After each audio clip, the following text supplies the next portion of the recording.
Chapter 10 The Red Riding Hood Kingdom. The subtle shakes of the Pierre cart finally rocked Alex and Connor to sleep. If they hadn't been so exhausted from the previous restless night and eventful day, the shock of discovering the glass slipper in their possession would have kept them up all night.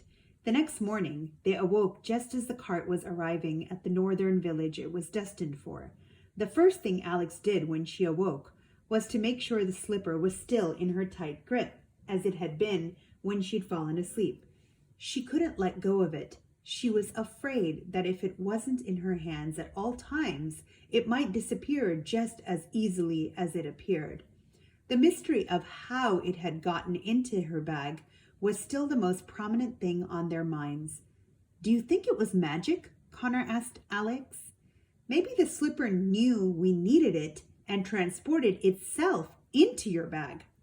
"I've read enough fantasy books to know that that's a possibility," Alex said, "and after everything we've been through, I wouldn't be surprised. But the point is, we have it now.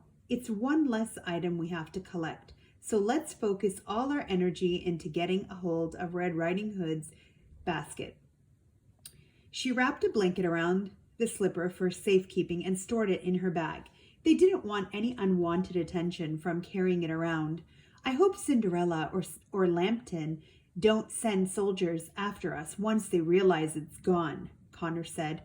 Alex hadn't thought about that. What if, as they were speaking, Lambton was putting together a band of soldiers to find them and take them into captivity? "Then we'll tell him the truth and worry about it when it happens," Alex said, "but let's keep moving in the meantime." There didn't appear to be any roads or paths on the map that went to the Red Riding Hood Kingdom, so the twins were forced to travel straight through a forest of elm trees to get there. Alex read from the journal as they walked. "As everyone knows, the Red Riding Hood Kingdom is surrounded by a tall wall to keep out the wolves. There are guarded entrances into the kingdom along the perimeter of the wall. So we'll find the wall, find an entrance, and be inside the kingdom in no time," Alex said. "What if they don't let us inside?" Connor asked. "I can't imagine why they wouldn't let us in," Alex asked. "But if they don't, this time let me do the talking." An hour or so of walking later, the twins could see the wall surrounding the kingdom in the distance. It was massive. It was 30 feet tall and made from enormous gray bricks. The same warning sign was posted on the wall every few feet or so. "Wolves, beware." By Crawl decree and approved by the Happily Ever After Assembly, wolves of any kind, breed, or color are strictly prohibited from entering the Red Riding Hood Kingdom. All trespassers will be killed and turned into rugs, coats, or decoration. You have been warned. Now be gone. "Wow," Connor said. "The wolves are definitely not getting in there." They walked beside the wall for another couple of hours, but never found an entrance. Alex reread the journal and found a part that she had missed. "There is a north entrance, a south entrance, and an east entrance, and a west entrance. Each has its own path that goes to the center of the kingdom where the town is. There is only one town in the Red Riding Hood Kingdom.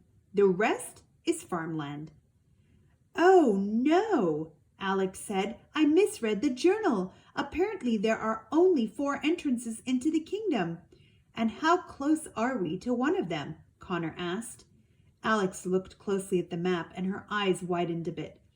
Connor could tell it wasn't going to be good news. "It looks like we're right in between the west entrance and the south entrance, which means—" "More walking?" Connor said with a furrowed forehead and his hands on his hips. "Yes," Alex said, bearing the bad news. "About a day or two's worth." Connor walked around in a circle, frustrated beyond belief. "This is so annoying," Connor yelled. "Why can't anything be easy?" "Connor, everything's going okay. It's just going to take a little longer to..." No, Alex, it's not okay, Connor yelled. We've been in this world for almost a week. I want to go home. I miss Mom. I miss my friends. I'm even starting to miss Mrs. Peters. There, I admitted it. Connor was so upset that he kicked a tree, but he ended up just hurting his foot. Ouch, he yelled. I miss home too, but there's nothing I can do about it, Alex said. We'll get home when we get home, and that's that. But in the meantime, it doesn't do us any good to be angry. We just have to get through it. Connor crossed his arms and his shoulders slumped. He was aggravated, almost to tears. Alex assumed they were closer to the southern entrance and led the way toward it. Connor verbalized his frustrations the entire way. I miss pavement and sidewalks, Connor ranted. I miss our crappy rental house. I miss our neighborhood. I miss that dog down the street that barks constantly through the night. I miss homework. I miss getting detention for not doing homework. Let it out, Connor, Alex said. You'll feel better. I hate this place, Connor continued. I hate the dirt paths. I hate the man-eating witches. I hate the mutant-sized wolves. I hate sleeping outside. I hate bridge trolls. I hate all the trees. Wait! That's it! The trees!